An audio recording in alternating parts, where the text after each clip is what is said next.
Wheelchair tennis players from all over are getting set to descend upon Grimsby next week. The Janko Steel Classic starts next Tuesday.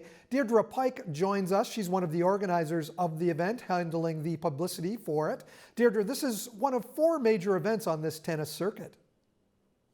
Yes, it is. It's part of an international tennis tour, and we're really pleased that we can host players from a few different countries, and we have more turnout this year than the first annual in 2019. So it's a big deal for Grimsby.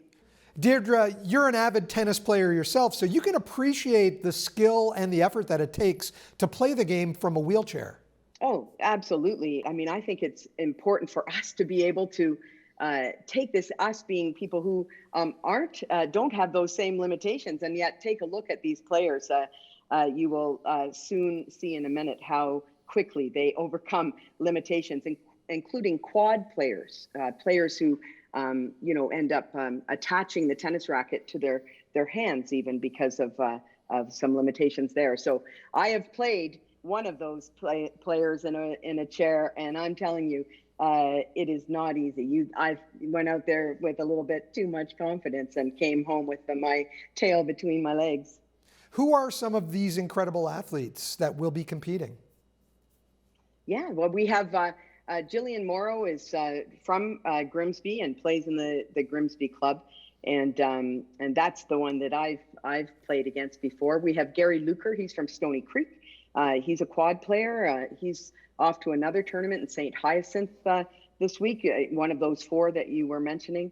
And then we have players from Israel, from Japan, from the United States, and then from 4 provinces in Canada. So it's really important to be able to provide these opportunities. But like I said, it's a two-way street. It's one thing because the players, of course, we need to provide lots of inclusion, and I've been involved in inclusion in sport for a long time, and so that's important. But again, it's the inspiration that they provide for all of us as we watch and think about our own barriers to overcome each day. How did this tournament end up in Grimsby? Is it because of Jillian's presence as a player? Yeah, I think that became part of the. That was part, her parents are part of her dad, Ron Morrow, is the president of the club there and also the director of this tournament. And so certainly, it always impacts us when we have people close to us. We see what we can do to change things around. But, you might try to help provide someone with an opportunity to play, but to throw a whole tennis tournament, a worldwide tennis tournament right there in Grimsby, that's a remarkable effort, isn't it? And this is sanctioned by the International Tennis Federation as well, isn't it? Absolutely, and we have top referees and the coaching staff that'll be coming, and people will be able to be introduced to those folks at the opening ceremonies on next Tuesday at 12:45. If people want to come, it's all free, of course, and to take that in, but to see how it operates.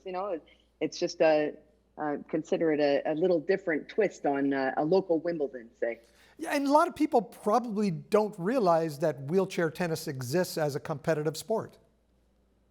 That's right. And these athletes are, vying for Olympic spots, in the Paralympics and so on, from their home countries. These are, these are high-class athletes, and so the what you're going to come out and watch is fabulous tennis, and the Grimsby Club has a nice seating area, and there'll be refreshments and so on, so that people can really take advantage of this. I know it's Tuesday, Wednesday, Thursday, but Wednesday night there's also that possibility. So I really am encouraging people to take it in. It sounds like a great event. Deirdre, thank you for sharing the details of it.